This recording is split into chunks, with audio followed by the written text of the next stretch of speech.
Have you ever noticed that some people seem to find themselves rejected over and over again, even when they desperately want love, connection, and acceptance? They enter new friendships, new relationships, and new environments, yet somehow the same painful feeling always seems to follow them. Different faces, different places, but the same wound. It is almost as if a hidden part of them keeps returning to the very thing they are trying to escape. As strange as it sounds, what if feeling unwanted has become comfortable? What if one of the most painful emotions a person can experience can also become one of the most familiar?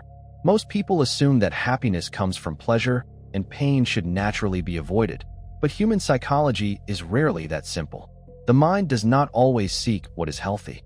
Sometimes it seeks what is familiar. And if rejection has been a familiar companion throughout your life, your mind may eventually begin treating it as home. Not because you enjoy suffering, not because you consciously want to be hurt, but because familiarity creates a strange sense of safety, even when that familiarity is painful. Many people carry silent beliefs they never say out loud. These beliefs sit beneath their thoughts, decisions, and relationships, quietly influencing everything they do. They whisper things like, "People eventually leave, nobody truly understands me, I am not important enough," or "I always end up alone." These beliefs rarely appear overnight. They are usually built slowly through experiences that occurred long before adulthood. A child who constantly felt ignored may learn that their needs do not matter. A teenager who experiences repeated rejection may begin believing that disappointment is simply part of every relationship. Someone who grows up in an unpredictable environment may start associating love with emotional instability. Years later, these lessons continue operating beneath the surface, shaping behavior without permission and influencing choices without awareness. The strange part is that many people spend their entire lives trying to escape rejection while unknowingly recreating it. Imagine a person entering a room full of strangers. There are 20 people present. 19 seem friendly, welcoming, and open to conversation. One person appears distant and uninterested. For someone carrying a deep fear of rejection, that one distant person often becomes impossible to ignore. Their attention immediately locks onto the single source of uncertainty. Questions begin filling their mind. Why doesn't that person like me? Did I say something wrong? What are they thinking? How can I earn their approval? Without realizing it, they overlook 19 opportunities for connection and become completely focused on the one person who appears emotionally unavailable. This is not weakness. It is conditioning.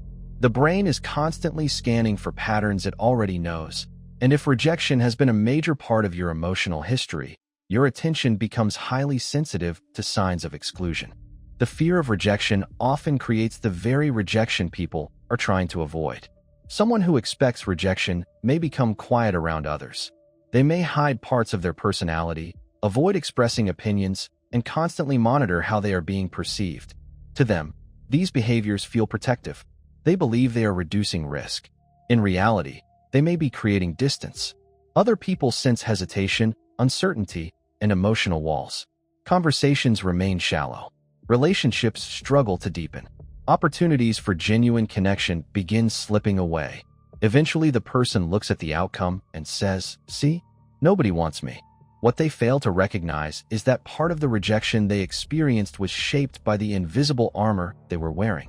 The expectation of rejection influences behavior. Behavior influences outcomes, and those outcomes reinforce the original expectation. The cycle repeats itself so many times that it eventually feels like reality rather than a pattern. Imagine wearing a pair of glasses that distort everything you see. You wear them every day for years until you completely forget they exist. Eventually, the distortion stops feeling like distortion. It simply feels like reality. That is what emotional wounds often do. They become invisible not because they disappeared, but because they became normal. One of the biggest psychological twists is that the human mind often prefers predictable pain over unpredictable happiness. At first, this sounds ridiculous. Why would anyone choose pain? Yet if given the choice between a familiar discomfort and an unfamiliar possibility, many people instinctively choose what they already know. Imagine two doors. Behind one door is rejection, disappointment, and emotional hurt. Behind the other door is acceptance, intimacy, and love, but it is unfamiliar and uncertain. For many wounded minds, the first door feels safer, not because it is better, but because certainty creates comfort. Even painful certainty can feel less threatening than uncertain happiness. This helps explain why some people repeatedly choose unavailable partners, remain trapped in unhealthy friendships, tolerate disrespect, or continue chasing approval from people who rarely give it. The goal is not rejection itself. The goal is familiarity. Familiarity quietly disguises itself as attraction. This is one of the most misunderstood aspects of human behavior. People often assume attraction is purely about chemistry, but sometimes attraction is simply recognition. Not recognition of another person, but recognition of an old emotional pattern. Someone enters your life and unconsciously reminds you of dynamics you experienced years ago. The feeling seems intense, powerful, magnetic, and almost impossible to resist. It feels like destiny. But sometimes what feels like destiny is actually repetition. The mind is not saying, "This is good for me." The mind is saying, "I have seen this before." This realization can be deeply uncomfortable because it forces us to question something we rarely examine. Are we choosing people based on what is healthy for us, or based on what feels familiar? Consider someone who spent years feeling emotionally invisible. When another person finally gives them attention, it feels incredible. But if that attention is inconsistent, the emotional attachment often becomes even stronger. One day they feel valued. The next day they feel ignored. Then valued again. Then ignored again. Their emotions become trapped on a roller coaster. Ironically, the inconsistency strengthens the attachment. The uncertainty creates obsession. The mind begins chasing validation as though it were survival. What appears to be love may actually be a desperate attempt to heal an old wound. Deep inside, they hope that if the right person finally chooses them, all the pain from the past will disappear. They believe that acceptance from someone else will finally prove they are worthy. But no relationship can fully heal a wound that was never understood. The search continues because the true source of pain remains hidden. The deeper truth is that rejection is often less painful than the meaning we attach to it. When someone rejects us, the event itself may last only a moment, but the story we create about it can last for years. We tell ourselves that we were not chosen, that we were not enough, that we do not belong. Over time, these interpretations become emotional prisons. The more often we repeat them, the more real they feel. Eventually, they stop sounding like thoughts and start sounding like facts. Yet thoughts are not facts. Stories are not reality. Old wounds are not permanent identities. The moment a person begins questioning these assumptions, something remarkable starts to happen. The cycle begins to weaken.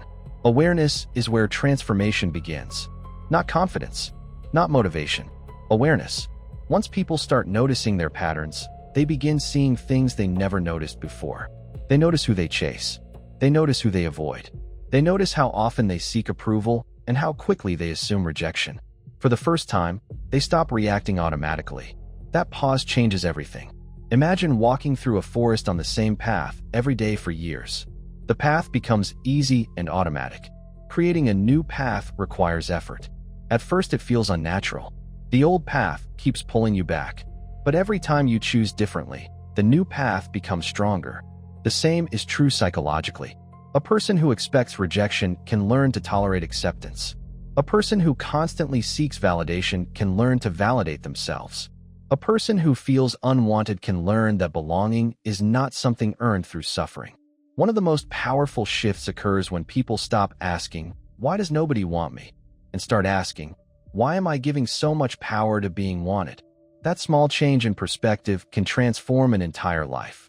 The need to be wanted often places your worth in the hands of other people.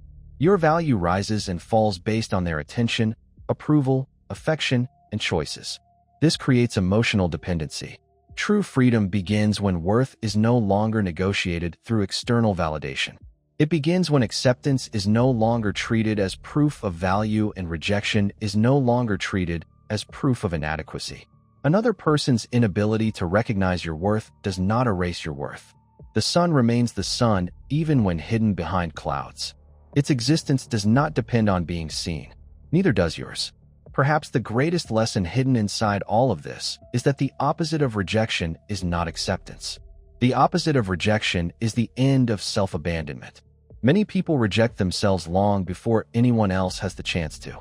They silence their opinions, hide their emotions, suppress their needs, and criticize themselves relentlessly. Then they wonder why external acceptance never feels like enough. No amount of love can permanently fill a space created by self-rejection. But the moment self-acceptance begins, everything starts to change. Not overnight, not perfectly, but genuinely. The strange comfort of feeling unwanted slowly loses its grip. The old story begins to fade. The familiar pain stops feeling like home. And for the first time, a person discovers something they may have spent their entire life searching for. Not acceptance from others, but peace within themselves. Because the moment you stop chasing proof that you are worthy, you begin living as though you already are. And that may be the most powerful transformation of all.